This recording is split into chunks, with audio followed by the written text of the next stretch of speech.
buenas noches a todos. Por su trayectoria podríamos decir que la invitada de esta noche no se amedrenta ante nada ni ante nadie. Lo que se preguntan muchos, yo también, es cómo una licenciada en marketing y que ha cursado estudios suplementarios de dirección comercial y comunicación, qué curioso, con una carrera prometedora por delante, llega a la política y se mete hasta la cocina, primero como parlamentaria de UPN y después como lo que es ahora mismo, consejera de Obras Públicas, Transportes y Comunicaciones. Laura Alba, muy buenas noches. Hola, muy buenas noches. Gracias por estar con nosotros. Gracias a vosotros por invitarme. ¿Cómo se mete alguien en este berenjenal?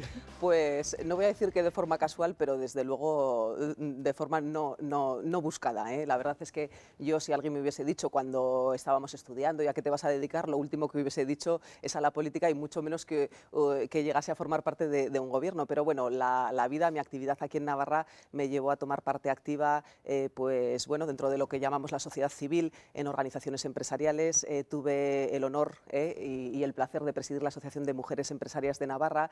A raíz de eso también pude participar porque José Manuel Ayesa tuvo a bien invitarme a formar parte del Comité Ejecutivo de la Confederación de Empresarios. Esto me llevó a tener contacto pues, con ciertas personas de la comunidad política de Navarra, digamos, y muy especialmente con el presidente, que fue quien en su día me invitó a formar parte de su grupo parlamentario y ahora pues al gobierno. Pero alguien te lo chivó antes, ¿no? Sí, hubo un pajarillo, yo no sé si fue un emisario, no sé si fue alguien que me dijo, anda, tantéala, a ver qué dice antes de que vaya yo. No, pero sí, teníamos algunos amigos comunes y sí que alguien me puso un poco en preaviso, sobre todo con lo del Parlamento, era lo que yo entonces no me esperaba para nada, ¿no? Entrar en la vida política. Y bueno, eso estuvo bien porque así tuve tiempo, antes de darme el susto con la llamada del presidente, que a veces contamos, a mucha gente le he visto contar también, ¿no? Esa impresión que te da cuando te llama el presidente y te propone algo así, pues bueno, tuve tiempo de valorar algunas cosas antes de recibir la llamada presidencial. Me atrevería a decir que este ejecutivo, el ejecutivo foral, el que tenemos ahora mismo, el gobierno, es mucho más, o utiliza la comunicación mucho más que gobiernos anteriores. No sé si también esta formación que tienes de comunicación y de marketing, pues al final también, ¿no? Dentro de tu gabinete también hay pues, un periodista, una periodista en este caso, que sí. Al final, ¿eso se nota también en el día a día o no? Hay que comunicar, ¿no? Siempre dicen, hay que trabajar, pero que parezca también, ¿no? De puertas afuera. Efectivamente, yo creo que es muy importante gestionar y hacer las cosas, sobre todo en los tiempos en los que vivimos, pero es muy importante también que los ciudadanos lo conozcan, lo sepan y puedan o valorarlo o criticarlo, pero que sepan muy a fondo qué es lo que está haciendo su gobierno, ¿no? Que es al final a quien le entregó la confianza para que gestione todo lo público y gestione algo tan importante como sus impuestos, ¿no? Su dinero. Así es que yo creo que comunicar, la transparencia, la comunicación es esencial y ya lo dijo el presidente cuando conformó este gobierno, que quería que fuera de un marcado caliz político más que técnico y que iba a valorar pues, bueno, pues, lo que se valora más en el ámbito de la política por encima de lo técnico, de lo que al final pues la verdad es que con todo lo que hemos ido pudiendo aprender los consejeros, por encima de todo tenemos unos iba a decir, cuerpos funcionariales, o sea, unos técnicos, unos departamentos técnicos en el gobierno, pues la verdad, de gente con muchísima experiencia en la que se puede perfectamente uno apoyar para sacar adelante las cosas técnicas, pero lo político, ya digo que sin atisbar lo que iba a suponer esta legislatura en cuanto a las dificultades políticas, que las ha habido y muchas, pero sobre todo las económicas, el presidente ya tenía claro que esta iba a ser una legislatura pues eminentemente política. ¿Has terminado ya ciencias políticas o sigues estudiando o eso se ha quedado ahí un poco Eso se ha quedado parado? ahí un poco parado en estos años de consejería, vamos, no he hecho ni acercarme a ver en qué me puedo matricular y además que fue un comienzo muy paulatino. Yo en el Parlamento pues afortunadamente podía disponer de algún tiempo y bueno, pues uno decide en qué invierte su tiempo libre y yo una de las cosas que me apetecía hacer era estudiar una carrera, pero no ciencias políticas porque me dedicase a la política, la verdad, sino porque bueno, pues busqué una carrera que fuese un poco completa, amplia, agradable para mí ya a esta edad, ¿no? Cosas que a lo mejor a los 20 años te suponen un sopor estudiarlas, pues con otra edad te parecen interesantes. Yo vengo de la rama de ciencias y era consciente de que me faltaba pues un poco de culturilla general en el campo de las letras y esta es una carrera pues en ese sentido muy ambiciosa, muy completa y yo creo que muy amena, pues porque tiene la parte que a mí me puede resultar más afín o más fácil, pues la economía, la estadística y demás, pero también tiene pues sociología, historia, cosas que como digo yo creo que una persona madura arquitectura en general, te dediques a lo que te dediques, pues te puede venir muy bien saber. Pero ya digo, hice mis pequeños pinitos, me iba matriculando en alguna cosita suelta nada más y en estos años está absolutamente en stand-by. Yo no iba a por la titulación, sino a, bueno, a mantener mi mente ágil y a ir adquiriendo algún conocimiento más. Y eso es lo que hice mientras pude. A lo mejor vuelvo, espero volver. Bueno, el máster en política lo está haciendo ahora, ¿no? Lleva ya 2 años y medio haciendo un buen máster. Efectivamente. ¿Es dura la oposición? Porque de vez en cuando, y no hace mucho tiempo, por ejemplo, el Partido Socialista pues, criticaba esas, dijo, deficiencias en proyectos de obras públicas, mientras que usted defendió seriedad y transparencia. Están ahí, vigilantes. Sí, efectivamente. Hombre, dura la oposición. La oposición tiene un trabajo que todos debemos de comprender, cuáles son las reglas del juego y que la oposición tiene un trabajo que hacer. Yo, respecto a este tema concreto, la verdad es que pues me disgusté profundamente porque una cosa es hacer oposición y otra cosa es sin ningún fundamento pues emprender actuaciones y con un informe que para mí, sin lugar a dudas, es un ejemplo de transparencia. Es un informe que se hace voluntariamente, que no tenemos la obligación de hacerlo para nada, que no conozco ninguna otra administración, ni local, ni autonómica, ni estatal, que haga un informe de este calibre. Yo creo que este informe es un ejercicio de transparencia que debería de ser un ejemplo a imitar y que se utilice una cosa así para, si me permites la expresión, atizar al gobierno, pues a mí no me parece que es hacer un ejercicio responsable. Uno puede tener sus discrepancias con el gobierno, le puede parecer mejor o peor las priorizaciones que hacemos, pero ese dar a entender, primero, que los proyectos son malos y entonces luego hace falta hacer obras complementarias y se desvían las obras, bueno, a mí me parece que es un ejercicio de muy poca responsabilidad. En primer lugar, no reconozco sinceramente en la persona que hacía las acusaciones ni en el PSN la capacidad técnica para decir si los proyectos son o no son buenos. En cualquier caso, no se entiende lo que nos estaban pidiendo. Entonces, ¿qué se nos pide? Que hagamos proyectos más ambiciosos, que cubran todas las expectativas posibles e incidencias posibles y entonces así luego no haya que hacer obras complementarias. Entonces estaríamos claramente sobredimensionando los proyectos y tirando el dinero público. Nosotros estamos en la obligación de hacer todo lo que sea necesario, pero nada más que lo necesario. Que luego surge una incidencia y hay que modificar un proyecto, bueno, pues para eso está la capacidad legal que tenemos de abrir un nuevo expediente de obra complementaria, que por otra parte, dicho sea de paso, me parece una aberración tratar de trasladar a la opinión pública que se abusa de las obras complementarias. En el ejercicio 2008, cuyo informe fue objeto de esta discrepancia, había algunos proyectos de obra complementaria, pues porque a veces surge así, porque no es lo mismo construir una carretera, por ejemplo, en la ribera, en un terreno medianamente llano, que en la montaña, donde la orografía es muy compleja, porque no es lo mismo un año seco que un año de lluvias y la tierra está empapada y puede haber unos desprendimientos de laderas, en fin, te pueden surgir imprevistos como lo que sucedió en la carretera de Dujue, pero que, por ejemplo, en el ejercicio pasado, en todo el 2009, solo se abrieron 3 expedientes de obra complementaria. Nosotros en estos informes reflejamos unos 200 expedientes anuales, decir que hay 3 proyectos de obra complementaria y además tratar de trasladar que medio así se esconde, pero si lo ponemos clarísimamente, si además le estamos dando a la oposición, como digo, en un ejercicio sin igual de transparencia, la oportunidad de valorar todo nuestro trabajo y le ponemos pues carretera de Ujue, obra complementaria, sostenimiento de taludes, carretera de Ujue. Quiero decir que si yo los proyectos de obra complementaria los escondiese bajo un epígrafe ilegible, pero sí estoy diciendo claramente que esa obra complementaria se corresponde a esa carretera.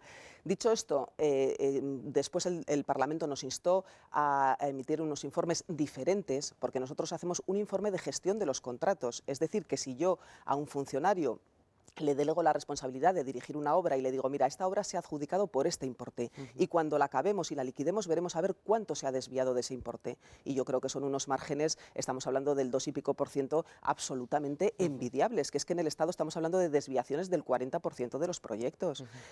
Pero si, como digo, si se quiere tener otra información más completa, pero ¿cuánto me ha costado el proyecto en total? Uniendo pues los terrenos que ha habido que expropiar, las posibles obras complementarias que hubiera podido hacer, la revisión de otros conceptos, no pasa nada. Esa información cualquier parlamentario la puede pedir sin necesidad de armar este follón mediático y la puede pedir por escrito o como quiera o como desee y nosotros se la podemos dar. Pero esa es otra información, que es el coste total de una obra, no lo que se ha desviado por la buena o mala gestión de las personas que trabajan en el departamento. ¿Pero crees que esto llega a la calle realmente? O al final las cuestiones más puntuales, por ejemplo, en la Nacional 121A, que es una carretera que parece que tiene una maldición, porque si no hay accidentes hay problemas, si no se cae el techo del túnel hay un problema. ¿Qué es lo que ha ocurrido con esa carretera? Y si ahora, bueno, pues hemos entrado también en una fase nueva, ¿no? No, lo que ocurre es que es muy diferente, como digo, un proyecto de otro. Quiero decir, la 121A es una carretera que, además de soportar un tráfico pues muy importante, de las carreteras con más tráfico de nuestra comunidad, es una obra que, por decisión además de los alcaldes de la zona, y tal y como ellos nos pidieron, se decidió hacerlo primero todo de vez, es decir, no ir por fases para que la obra no tardase en estar terminada pues 8 o 10 años, sino que en un espacio breve de tiempo la obra pudiera estar completamente terminada y además compatibilizando siempre la obra con el tráfico, lo cual ha sido francamente complicado. ¿Por qué? Porque los alcaldes nos trasladaban que hay muchísimos puestos de trabajo que dependen de la actividad de esa carretera, pues las gasolineras, los restaurantes, muchos puestos de trabajo, como digo, para las personas de la zona, y entonces se ha hecho una obra en una zona orográficamente muy compleja. Es que cualquiera que no entienda de esto se puede hacer cargo y dar cuenta de que no es lo mismo una obra que tiene pues 14 estructuras, que cruza 6 o 7 veces diferentes ríos, sobre todo el río Bidasoa, que tiene no sé cuántas estructuras, puentes, 2 túneles, pues no es lo mismo eso que hacer una carretera, como digo, pues en una zona seca, llana, no tiene nada que ver. Y si encima lo haces en la carretera de mayor tráfico pesado de nuestra comunidad, con un montón de tráfico uniendo el pesado más el de utilitarios, y además no cerrándola nunca al tráfico y siempre haciendo las obras a la vez que circula el tráfico y respetando, por supuesto, y teniendo como prioridad la seguridad de los usuarios de la carretera, pues yo creo que si alguna obra podía tener algún problema ha sido esa, pero yo creo que ahora el resultado salta a la vista. La gente de la zona nos ha trasladado que está muy satisfecha, que se desplaza con más comodidad, con más seguridad, también más rápido, aunque esto no debería de ser el principal motivo, pero se desplaza, como digo, en unas condiciones mucho mejores de confort y de seguridad, y esto es lo que nos queda. Y si al final ha sido 6 meses después, pues yo creo que si una obra se podría retrasar 6 meses será esa. Con lo cual hemos conseguido también incluso quitar puntos negros, ¿no? Que era una carretera que estaba siempre ahí en el objetivo, ¿no? Efectivamente.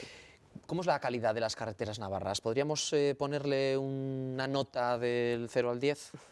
Así en general. Hombre, si se la pongo yo no voy a ser bien entendida, seguro, pero yo creo que es opinión generalizada en la calle. Yo creo que todo el mundo enseguida vuelve y te dice, jolín, es que sales de Navarra y se nota la diferencia. Navarra tiene una red de carreteras muy extensa, son casi alrededor de 4.000 kilómetros de carreteras, una red muy mallada. Afortunadamente nuestra tierra es una tierra poblada, con las poblaciones dispersas, pero con mucha actividad. Y yo creo que nuestras infraestructuras están muy a la altura del nivel de competitividad que queremos para nuestra tierra. Esto ha sido un trabajo muy extenso de los sucesivos gobiernos de UPN y yo creo que se nota la diferencia, no solamente en cuanto al estado mismo de las carreteras, sino ahora que está tan de moda el tema de la vialidad invernal, pues también estos días hay mucha gente que me dice, jo, es que fui a no sé dónde y hasta que llegamos a Navarra las carreteras justo al otro lado de la Muga estaban pues con muchas dificultades para ser transitadas, y aquí pues qué bien se conservan, qué bien a pesar de que sabemos que hay pequeños problemas puntuales, ¿no? Pero yo creo que al final, como todo en esta vida, todo es susceptible de ser valorado con mejores ojos, con peores ojos. Los míos obviamente deben de ser los mejores, pero somos realistas. Nosotros ahora hemos hecho un análisis muy exhaustivo de la red. Y luego, claro, conscientes de que no se puede acometer todo a la vez. El segundo plan director de carreteras, por ejemplo, se centró mucho en algo que ha sido fundamental para el desarrollo futuro de Navarra, como es el desarrollo de todos los ejes estratégicos. Son ejes como la 121A, como la autovía del Camino, como el desdoblamiento de la 232, como la autovía del Pirineo, ejes que obviamente consumen muchos recursos públicos y por lo tanto hay otras cosas que tienen que esperar. Ahora es el momento en el tercer plan de priorizar la red local de carreteras y yo creo que vamos a hacer un esfuerzo importante por homogeneizar esta red para pues equilibrar mucho más nuestro territorio, que de por sí yo creo que nuestras infraestructuras ya permiten que esté suficientemente equilibrado, pero claro, todo a la vez no se puede hacer, poco a poco, y yo creo que los ciudadanos, o por lo menos lo que me transmiten a mí, es que todavía la gente pues opina que la diferencia es grande, ¿no? Somos muy exigentes, ¿no? Yo creo que todos queremos tener buenas carreteras, que estemos bien comunicados, vivamos en el pueblo o en la ciudad, y conseguir, no sé si ya en algunas zonas se ha conseguido eso de estar a 20 minutos como máximo de una vía de gran capacidad en nuestra comunidad. Pues ya sabéis que el objetivo del Gobierno era que el 99% de la población se situara a menos de 20 minutos de una vía de gran capacidad. Es un objetivo que estamos a punto de conseguir, pero hará falta que se culmine este eje estratégico que es la autovía del Pirineo para que podamos afirmar que el objetivo se ha cumplido al 100%. Pero vamos, en un porcentaje importante esto ya es así y yo creo que esto es una ventaja competitiva. No solo hablo de competitividad en el plano de lo económico, lo empresarial, lo industrial, sino en lo social, ¿no? Yo creo que vivir en Navarra es garantía de tener una igualdad de oportunidades y de que decida uno donde decida vivir, trabajar, pues puede comunicarse en primer lugar con seguridad, porque claro, uno va a trabajar, va a estudiar y no es broma, ¿no?, que se juegue la vida por ir a trabajar y por ir a estudiar, pero incluso en cuanto al tema de calidad de vida, de ocio, de tiempo libre, pues es importante que las infraestructuras permitan que uno decida en libertad cómo quiere hacer su vida y dónde, ¿no? Hablabas de la autovía del Pirineo. En un momento dado, tanto Nafarroa Bai como Izquierda Unida se opusieron al peaje en la sombra, que habrá, por cierto, muchos espectadores que no sepan exactamente en qué consiste. ¿Se llega a entender desde el departamento o este es el juego dialéctico de la política? Bueno, yo no sé hasta qué punto su postura es más política que fundamentada en principios creíbles, pero en nuestro caso el Gobierno de Navarra tuvo muy claro que había determinadas infraestructuras que era preciso desarrollar y desarrollar ya. Y claro, las limitaciones presupuestarias, ya sabemos que hay una legislación incluso a nivel nacional y europeo, o sea, no es una autoimposición que nos pongamos nosotros, sino que hay que respetar un equilibrio presupuestario, etcétera.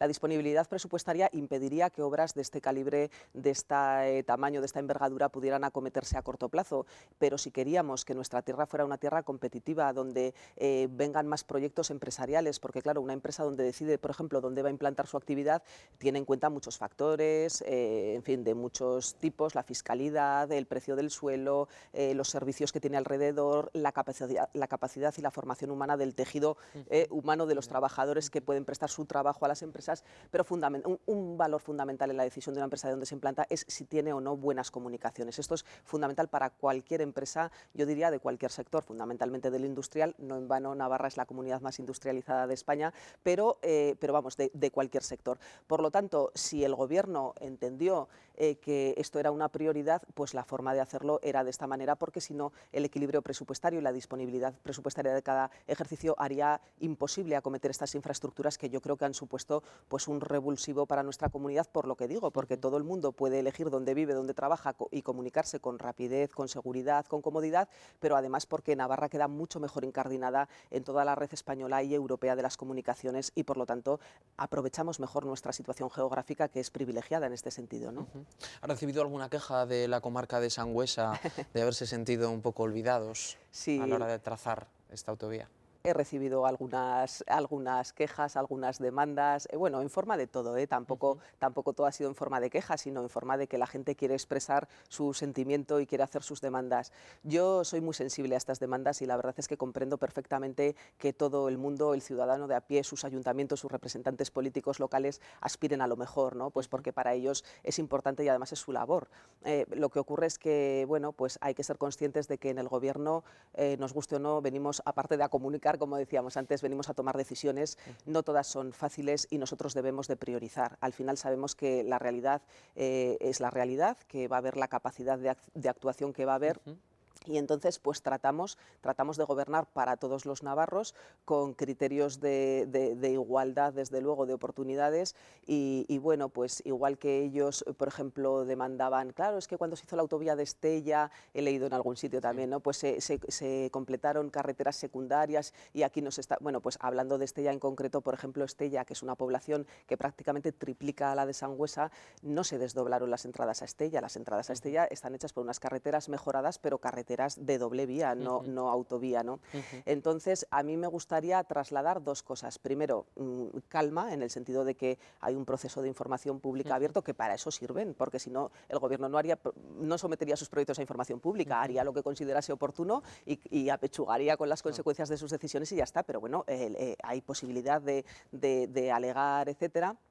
Eso por un lado, pero por otra parte también es importante, y ya que me brindas la oportunidad, desmentir alguna información que se ha publicado en el sentido de que habría una solución tipo túnel que costaría 24 millones de euros, otra solución que sería desdoblar la carretera unos 7 kilómetros que costaría alrededor de 6 millones de euros. Bueno, pues seamos conscientes de que desdoblar 7 kilómetros de carretera así, sin meternos sobre el terreno, que es un terreno también complejo, el de esa zona, costaría aproximadamente 21 millones de euros. Quiero decir que no estamos hablando de esas cantidades y desde luego que tenemos toda la intención de esas y otras, de Sangüesa y de otras zonas, de mirar con mucho mimo todas las solicitudes para ver si podemos hacer algún esfuerzo que deje más contentos. Pero claro, decir que... No les estás dando muchas esperanzas. Bueno, no es por dar esperanzas ni no darlas, pero... El proyecto es el que es, ¿no? Y hay poco margen, me da la sensación, porque algunos Sí. seguramente que están esperando a ver qué es lo que va a decir y se van a quedar un poco como estaban, ¿no? No, pues es que es un tema muy complejo que desde luego hay que estudiarlo. Yo creo que hay que ser justos. No se puede decir que el Gobierno de Navarra tenga olvidada la zona de Sangüesa. Yo creo que son pues muchas actuaciones que todas tienen su importancia. Ahora mismo estamos reformando la travesía, una inversión de más de 1 millón de euros en la que colabora también el Departamento de Administración Local. En poner en valor su patrimonio cultural también se han hecho unas inversiones importantes. En el mismo plan de carreteras se recoge una demanda muy antigua y muy importante del Ayuntamiento de Sangüesa, como es el tercer puente, que son 16 millones de euros. Quiero decir que me parece que decir que los tenemos olvidados no es justo, pero también entiendo, bueno, pues que exista cierta preocupación y tampoco me parece justo. Yo creo que todo el plan del Pirineo y la inversión misma de la autovía es una inversión, como digo, muy importante, que yo creo que va a venir a mejorar las comunicaciones de todos los habitantes de esa zona, y esto es así. Por lo demás, yo en este momento no estoy en disposición de decir exactamente qué es lo que vamos a hacer. Lo que sí que estoy en disposición de decir es la realidad, y es que vamos a estudiar pues con sumo cuidado pues las alegaciones de Sangüesa y de otras zonas que también nos las han hecho. Hemos hablado también de los accesos de Estella. ¿Hay alguna novedad con respecto a la variante norte? Porque hay una, yo no sé si hay demanda real o no, pero sí que es verdad que miles de vehículos cruzan a diario la ciudad de Lega, ¿no? Bueno, yo creo que estas cuestiones se resolverán en el entorno del tercer plan director de carreteras, sí. Con lo cual hay posibilidades de que esa variante norte... Pues es que en este momento, sinceramente, no recuerdo con exactitud cuáles son las obras exactas que para esa zona, y fíjate que además hace poco facilitamos la información a los medios de comunicación, pero bueno, estamos hablando de que la variante norte de Estella se va a desarrollar seguro en el tercer plan director de carreteras, y creo que haces referencia a las preocupaciones que había de determinadas poblaciones de si se iba a utilizar la carretera antigua o no, si no me corriges. Sí, porque sí, pero bueno, sí. es un poco ver la transformación que puede sufrir, ¿no? la zona claro. y los miles de vehículos, que al final pues son Claro. muchos. De hecho, ha habido en los últimos meses cantidad de inauguraciones de variantes.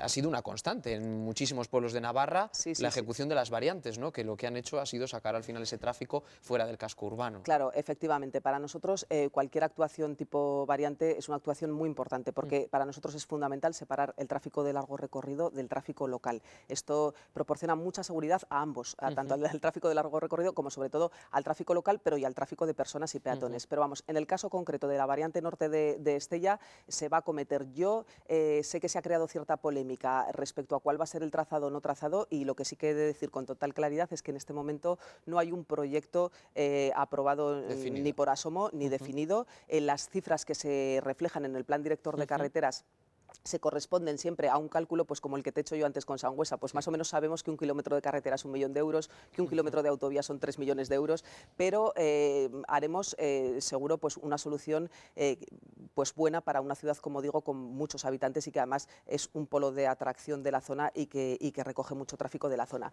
Las variantes siempre las hacemos con un criterio de estar lo suficientemente separados de las poblaciones como para que no entorpezcan sus desarrollos futuros, y en ese sentido pues yo creo que la preocupación que han mostrado algunas poblaciones estos días no está en absoluto fundamentada, porque como digo, es que en este momento no hay ni proyecto definido, no se ha optado por una alternativa y por lo tanto yo creo que es una polémica estéril en este momento. Vamos a hablar de algo que nos preocupa mucho a los ciudadanos, como es tener o no dinero en el bolsillo a la hora de viajar, a la hora de cruzar los peajes. Vemos que el tema de la A15, de la AP15 es, bueno, algo que se ha explicado de forma redundante por parte del presidente, de los consejeros que han ido pasando por este departamento en los últimos años. Y ahora parece que estamos esperando a ver qué va a pasar con los accesos en el País Vasco. ¿Te va a tocar negociar mucho con el gobierno vasco el tema de los peajes, o esto ya es una competencia que queda libre elección del propio gobierno vasco. Claro, pues eso es lo que te iba a comentar, que igual que dos no discuten si uno no quiere, tampoco dos no negocian si uno, si uno no quiere. Y lo cierto y lo preocupante es que ellos tienen la capacidad para tomar esa decisión sin consultarnos si no quieren ni sin negociar con nosotros para nada. Nosotros, desde luego, mostramos cierta preocupación por este tema por varios motivos. En primer lugar, se está trasladando una idea falsa por parte de las juntas de Guipúzcoa y de la Diputación, en el sentido de que es obligatorio implantar estas medidas porque lo marca Europa. No, falso. Europa lo que ha hecho es una directiva para que en el caso de que uno decida implantar estas medidas se apliquen unos criterios X, pero no obliga a que esto sea así. De hecho, Navarra no nos estamos planteando implantar peajes. Nos parece una medida que no es oportuna. En este momento de crisis, el sector del transporte está sufriendo de manera alarmante las consecuencias de la crisis y nos parece quizá el peor momento de los últimas décadas de este país para poner una medida de este calibre, ¿no? En este sentido, es que nos parece un momento absolutamente pésimo, pero es que además no solamente, no nos engañemos, no solamente el sector del transporte el que lo sufriría, sino que hay una cuestión importante que a veces se pasa por alto, y es que conforme Europa va creciendo y se van incorporando países a Europa por el este, la posición de España es cada vez más periférica, y cuantos más trabas pongamos a que nuestras personas, nuestros productos, vayan y vengan con un coste superior, pues va a hacer que nuestro país sea cada vez menos competitivo. Yo, bueno, pues entre comillas, no comparto, pero comprendo que los partidos nacionalistas este concepto de España que estoy exponiendo en este momento, pues ni lo compartan, ni se lo planteen, iba a decir en el mejor de sus sueños, pero ni en la peor de sus pesadillas, ¿no? Pero claro, hay otras fuerzas políticas que yo creo que deberían de hacer un ejercicio de coherencia, y me parece fundamental que todos presionemos en el mismo sentido para intentar evitar que esto pase, ¿no? Jurídicamente tienen capacidad para hacer lo que deseen, pero yo políticamente espero que todas las fuerzas presentes en Navarra, muchas de ellas también presentes en la comunidad autónoma vasca, que por cierto están incurriendo en una incoherencia muy grave, porque aquí nos están casi obligando y todo el día instando, casi instigando a que quitemos los peajes de la AP15, y sin embargo allí son proclives, parece ser, en consentir que se ponga un peaje, ¿no? Pero bueno, pues que estas fuerzas nos ayuden a UPN y al gobierno de UPN a intentar paralizar esto. Jurídicamente no podremos, pero políticamente pues por lo menos lo vamos a intentar con todas nuestras fuerzas. Estamos en la recta final de la entrevista y se nos van a quedar ¿Ya? un montón de... Sí, estamos fuera de tiempo, de hecho. Se nos va a quedar hablar del aeropuerto, de los pasos a nivel, de la ciudad del transporte, de las demandas de los transportistas, del área logística de Tudela. Tenemos que volver otro día, habrá que volver al programa otro día, pero sí que quiero que nos responda a una pregunta que estos días está en boca de muchos deportistas y de mucha gente que disfruta con la nieve los fines de semana. ¿Qué pasó el otro día con la carretera de Belagua? ¿Qué pasó con el corte y ese campeonato de esquí que estaba programado? Sí, bueno, pasaron varias cosas. Pasó que estamos hablando de una carretera de alta montaña. Yo creo que es injusto ahora tratar de trasladar a la opinión pública que es una carretera que, fíjate, después de lo que se ha gastado esta obra y no ha servido para nada, pues absolutamente incierto. Yo creo que hay que ser justos. Es una carretera que cuando menos ha mejorado de forma muy sustancial las condiciones de seguridad. No olvidemos que es una carretera en la que habitualmente todos los inviernos más de 3.000 niños suben a practicar deporte, autobuses cargados de niños suben, bajan. En esa carretera antes no se podían cruzar dos vehículos. Así es que en cualquier situación, en invierno, en verano, con nieve, sin nieve, es una carretera que ha mejorado sustancialmente sus condiciones de seguridad. Respecto a la nieve, pues la mejora también es importantísima, porque antes no se podían cruzar dos quitanieves.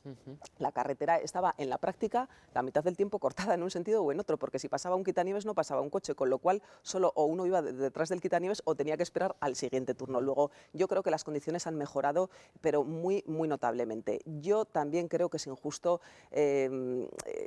quitar valor a lo que supone para esa zona tanto el centro de esquí como la carretera. Yo creo que han sido dos inversiones importantes del Gobierno de Navarra que dan nuevas oportunidades a todos los empresarios de la zona, hosteleros, que tengan, pues eso, que ofrezcan camas, comidas, restaurantes.